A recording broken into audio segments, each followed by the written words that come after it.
मैं रवि कुमार, स्वागत है रेनेशा आईएएस में। चलिए, सिरसा के टॉपिक दिए जा चुके हैं और उससे संबंधित जो भी कन्फ्यूजिंग सेक्शन है तो उसको आज मैं क्लियर करने का प्रयास करूंगा। और यहाँ पर बहुत ज़्यादा कन्फ्यूजिंग सेक्शन नहीं है। एक सेक्शन मुझे लगा कन्फ्यूजन में कि ये लगान व्यवस्था में कुछ कुछ जगह में किन्हीं को दिक्कत आ सकती है। उसके अलावा भी कुछ कन्फ्यूजन सेक्शन आपके समझ हो तो निश्चित रूप से आप मुझे मैसेज करेंगे, मैं उसे क्लियर करने का प्रयास करूंगा। नवरात्रि का महापर्व शुरू होने वाला है। माता रानी का आशीर्वाद आप सभी पर बना रहे और आप सभी की इच्छाएं इस वर्ष या अगले वर्ष तक जरूर पूर्ण हो जाए, ताकि अगले दुर्गा पूजा में आपकी ड्यूटी लगी रहे, है ना। यही हमारी भी मनोकामना है। कहा जाता है जिसने जितना दर्द सहा है उतना ही चैन पाया है ना। ये गाना में भी है आपका माता रानी का। उसके अलावा आपको चलते जाना है, पाँव के छालों को नहीं देखना है, ठीक है। आज बहुत कष्ट होगा, मेहनत करना पड़ेगा। आंसर राइटिंग में बार बार हो सकता है कुछ कुछ गलतियां होंगी, लेकिन उससे डरना नहीं है, ठीक है। लिखते जाइए, कभी ना कभी तो सही होगा, कब तक सही नहीं होगा। सबका शुरुआत ऐसे ही होता है, ठीक है। लेकिन चाहे आप मंदिर जाएं, मस्जिद जाएं, गुरुद्वारा जाएं, वहाँ पर आप कुछ भी डिमांड करते हैं, कुछ ना कुछ तो मनोकामना अपना मन में मानते ही होंगे, लेकिन बिना परिश्रम के कुछ मत मांगिए, क्योंकि भगवान के पास तो सब मांगते हैं, ठीक है। आप परिश्रम करके मांगिए, ये सबसे इम्पोर्टेंट होता है, ठीक है।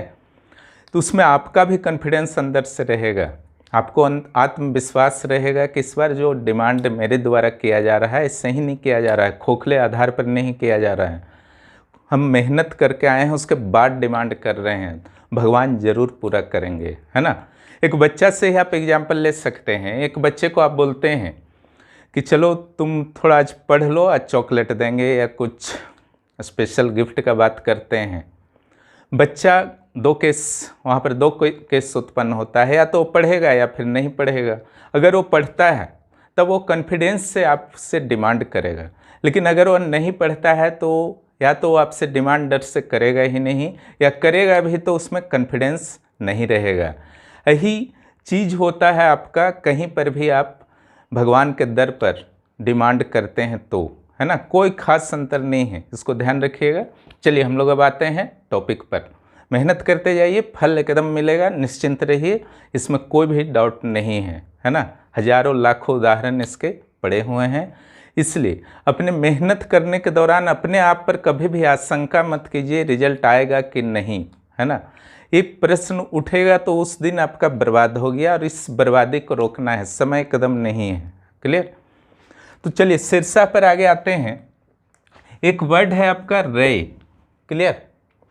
रे कुछ नहीं है, कोई कंफ्यूजन का बात नहीं है। बस जो जो उस समय प्रोडक्शन होता था कृषि के क्षेत्र में, स्पेशली बाजार पर तो इसका सुधार का कुछ ऐसा विशेष साक्ष्य नहीं मिलता है कि बाजार क्षेत्र में इसने कुछ विशेष सुधार किया था सिरसा ने। तो जो भी था, चावल था, गेहूं था, उड़द था, दाल के अलग अलग किस्म थे, मोटे अनाज थे, जो भी थे, उनका जो है एक लाइन से क्या किया जाता था, ये बना दिया जाता था तालिका, और यहाँ पर मूल्य रहता था। चूंकि सिरसा के द्वारा नगद भू राजस्व को ज़्यादा महत्व दिया जाता था, इसलिए मूल्य परिवर्तन जरूरी था। अब मान लीजिए कि इतना बड़ा साम्राज्य था, पूरा नॉर्थ इंडिया था, तो एक तरफ आपका बिहार है तो दूसरी तरफ दिल्ली है। आज भी उस समय का ही नहीं, हर जगह तो मूल्य समान नहीं रहेगा, मूल्य तो अलग अलग रहेगा। तो इसलिए रे जो होता था, दर तालिका जो होता था, वो स्थानीय मूल्य के आधार पर बनाया जाता था, उसको रे कहा जाता था, है ना। दूसरा जो है नगदी परिवर्तन, रे से ही संबंधित है। कई ऐसी वस्तुओं को जिसका नगद में लेना मजबूरी था, जैसे बहुत जल्दी नष्ट होने वाला कुछ सामान है। क्लियर। जैसे साग का उत्पादन हुआ, अब वो साग लेकर के क्या करेगा सिरसा, ठीक है, इसलिए उसका तो वो नगद लेगा अगर उस पर कर लगता है तो उस टाइप का नगदी परिवर्तन किया जाता था, उसका आधार था रे। क्लियर। पट्टा कबूलियत, इससे आप लोग अनजान नहीं हैं, अभी भी चलता है। छोटा नागपुर टेनेंसी एक्ट में भी आपने प्रारंभिक परीक्षा में पढ़ा है। पट्टा, पट्टा कौन देता है? भूस्वामी। भूस्वामी कौन था उस समय? शेरशाह, है ना, राजा था, बादशाह था, वह पट्टा देता था। पट्टा में क्या रहता था? सीएनटी में आपने पढ़ा है, काश्तकार का नाम यानी कि किसानों का नाम किसान, रैयत, काश्तकार सबको सामान्य रूप से अगर बात करते हैं सबको सेम मानिए, किसी में डिफरेंस करने की नहीं ज़रूरत है ना। तो किसान को लिखता, उसमें नाम दे दिया, तुम्हारा ज़मीन कैसा है उसके बारे में बता दिया, कहाँ पर है उसका लोकेशन बता दिया। जो 3 श्रेणियाँ थी ज़मीनों की, अच्छी, मध्यम या निम्न श्रेणी की, उस श्रेणी का नाम बता दिया। इसके अलावा उसमें बताया जाता था लगान की दर कितनी है। क्लियर? तो ये सारा चीज़ पट्टा में रहता था और ये देना जो जरूरी था, क्योंकि शेरशाह ने अपनी भूमि नीति में, अपने लगान व्यवस्था में रैयतों को मध्यम में, बीच में केंद्र में रखा था, है ना। रैयतवाड़ी व्यवस्था इसलिए बोले थे, इसके व्यवस्था को कहा जाता है। रैयतवाड़ी व्यवस्था का उदाहरण आपको फिर मिलता है साउथ इंडिया में, अंग्रेजों के टाइम में, मद्रास प्रेसिडेंसी में। इसमें रैयत ही किसान के मालिक होते थे और जमींदारी व्यवस्था में जमींदार किसान के मालिक होते थे, और जो किसान का मालिक होगा वही भू राजस्व देगा। क्लियर? शेरशाह उदारता रखता था लगान निर्धारण में, लेकिन लगान कलेक्शन में उदारता नहीं रखता था।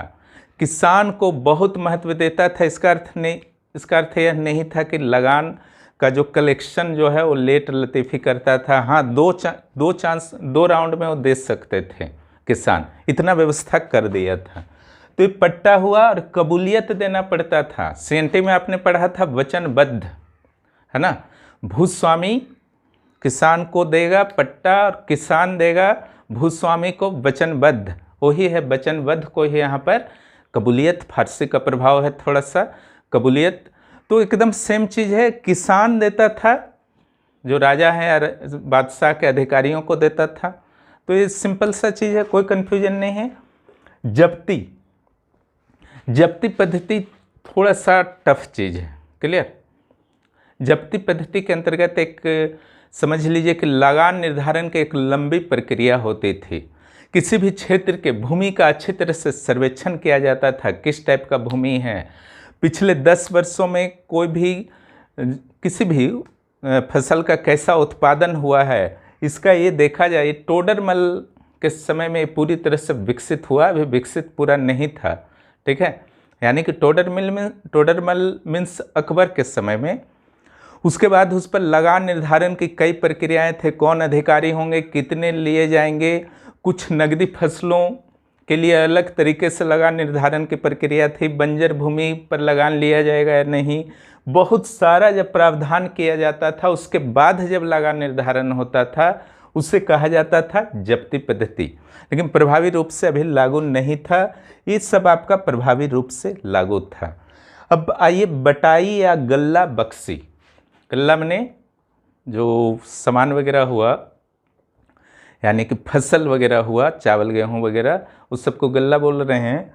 तो बटाई या गल्ला बक्सी, तो इसका 3 पार्ट था, समझ गए ना। खेत बटाई, लंक बटाई, रास बटाई। खेत बटाई, लंक बटाई, रास बटाई। खेत, लंक, रास। इसका अर्थ हुआ, सूत्र इसको ट्रिक बना सकते हैं, खिलाड़ी, है ना, खिलाड़ी, है ना। क्या सूत्र इसका हो जाएगा? खिलाड़ी। क्लियर? र को र कर सकते हैं। खेत बटाई, खेत में ही बट जाता था। खड़ी है फसल एकदम, क्लियर, फसल एकदम खड़ा है खेत में, काटा भी नहीं गया है, वहीं पर बता दिया गया इतना एरिया जो है यह राजा का होगा, बादशाह का होगा। वो खेत बटाई दिल्ली सल्तनत से चला रहा है ना। लंक बटाई, एक कटिंग जब हो जाता था ना फसल का, कटिंग के बाद जब बटाता था तब लंक बटाई। रास बटाई, जब उसका अनाज बना करके फिर नॉर्मली लेता था तो हो गया रास बटाई। Confusion clear? खेत, लंक और रास में। खेत बटाई जो हुआ आपका खेत में ही बट गया, और लंक बटाई जो आपका हुआ फसल कटने के बाद खलिहान में बटा, और रास बटाई हुआ जब आपका पूरी तरह से उसको अनाज के रूप में चेंज कर दिया गया तो हुआ रास बटाई। अब आइए नसक, कंकुत, मुक्ताई। नसक कंकुत और मुक्ताई में कन्फ्यूजन नहीं करना है। नसक कंकुत और मुक्ताई जो होता है ये भी दिल्ली सल्तनत से चला रहा था, और इसका अर्थ सिंपल समझ लीजिए, तीनों पर्यायवाची शब्द है, तीनों का अर्थ है अनुमान, ठीक है, एस्टिमेशन, क्लियर।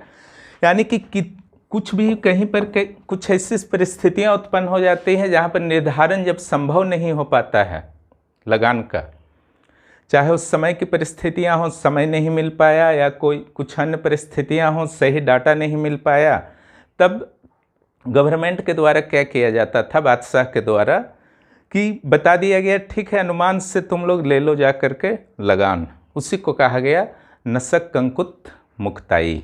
क्लियर हो गया। तो यही था लगान व्यवस्था में। अब चलिए इधर आते हैं। मैप से संबंधित कुछ समस्याएं आ रही थी, तो उसका एक प्रारंभिक रूप केवल मैं बता रहा हूं, बहुत डिटेल में नहीं बताऊंगा। कुछ कुछ सुधार करते जाइए, धीरे धीरे पूरा सुधार हो जाएगा। देखिए यहाँ पर जो मैप का ये जो कश्मीर सेक्शन है, भारत का मस्तक जो है, इसको थोड़ा ज़्यादा प्रैक्टिस कीजिए फर्स्ट राउंड में। क्लियर। उसके बाद जब नीचे आप बढ़ेंगे तो दो चीज़ अभी फ़िलहाल केयर रखिए, बाकी चीज़ों को मैं बाद में बताऊंगा। दो चीज़ का केयर रखिएगा। ये जो सेक्शन है राजस्थान का सेक्शन, क्लियर, ये जो सेक्शन है राजस्थान वाला, और ये जो सिक्किम का सेक्शन है, इसको एक लाइन में रखिएगा, ठीक है।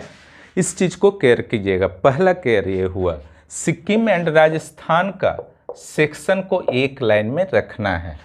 दूसरा जो केयर करना है, ये बंगाल का जो लास्ट सेक्शन और ये जो आपका गुजरात का लास्ट सेक्शन है, इसको एक लाइन में रखिएगा। 1 नंबर इसको केयर करें, 2 नंबर इसको केयर करें। एक बहुत हद तक जो है आपका शेप साइज ले लेगा ये दो चीज़ केयर करने से। तीसरा जो आपका है साउथ इंडिया, है ना, साउथ इंडिया बहुत इजी है। एक लगभग आयताकार, बहुत पतला नहीं कर देना है, वर्गाकार ही बना लीजिए। उसका मिडिल पॉइंट यहाँ पर लीजिए, धीरे धीरे लेने की नहीं आवश्यकता पड़ेगी, खुद भी हो जाएगा। ये एक आकृति बना लेना है, एक स्क्वायर लीजिए, मिडिल पॉइंट लीजिए, ये भी आपका सेंटर होगा इसका, ठीक है। उसके बाद क्या करना है, यहाँ से सीधे जो है इस जगह आ जाना है, एकदम लगभग साथ साथ चलते हुए आ जाना है। इसका फिर मिडिल पॉइंट लीजिए, ये आपका उतरेगा यहाँ, ये यहाँ से सीधा इसको मिला दीजिए, और हल्का सा ऐसा करना है, सीधा भी मिला सकते हैं, टेंशन नहीं है। साउथ इंडिया हो गया है ना, तो साउथ इंडिया का टेंशन खत्म हो गया है। यहाँ से फिर आगे आप बढ़ा सकते हैं अगर कैपेसिटी आप में है। नॉर्थ इंडिया को इस तरीके से दो चीज़ को फिर से मैं एक बार रिपीट कर देता हूँ, या फिर डायरेक्ट भी अगर आपका कवर है तो यहाँ से जितना दूर इधर है लगभग उससे हल्का सा कम इधर लेंगे, ओके। जितना दूर इधर है उससे थोड़ा कम इधर लेंगे, इसको लंबा नहीं करना है। यहाँ से जब आप यहाँ लाएंगे और यहाँ से पूरा सीधे डाउन कीजिए पहले, ठीक है, और फिर लगभग सीधा रखते हुए मिला दीजिए। डायरेक्ट भी आप कर सकते हैं। सिक्किम राजस्थान पहला केयर, दूसरा गुजरात और वेस्ट बंगाल का नीचे वाला पार्ट, है ना। इतना केयर कीजिएगा। इतना करके देखिए, संभवतः कुछ सुधार होगा। बार बार देखिए जो मैंने बताया है, इसको बार बार अप्लाई कीजिए। उसके बाद कुछ और चीज़ भी बताऊंगा सेकेंड राउंड में।